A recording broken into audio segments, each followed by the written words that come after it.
Nga 12 tetori, kalimi i kufirit në BE bëhet elektronik si preken shqiptar.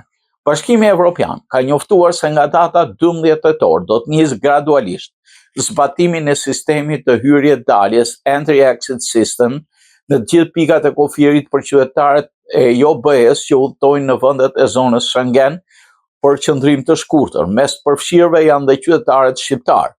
Delegacioni i BE-s në Tiranë bëri të ditur se sistemi i ri do regjistrojë automatikisht të dhënat e dokumentet të udhëtimit, datat e mbritjes dhe të largimit, si dhe dhënat biometrike, shenjat e kishtave dhe imazhin e fytyrës.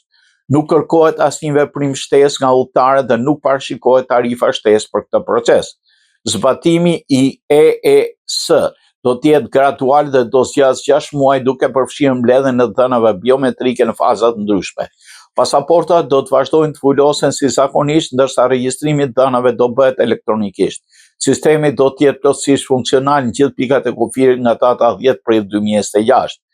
EES zbatohet për qytetarët jo të BE-s që posedojnë një vizë qëndrimi të shkurtër ose që nuk kanë nevojë për vizë për qëndrime deri 90 ditë brenda çdo periudhe 180 ditore. Sipas njoftimit zyrtar të BE-s, ky sistem synon të lehtësojë kalimin e kufirit duke siguruar regjistrim të saktë të dhënave të udhëtarëve dhe duke identifikuar rastet e kalimit të periudhës së lejuar apo refuzimeve të hyrjes.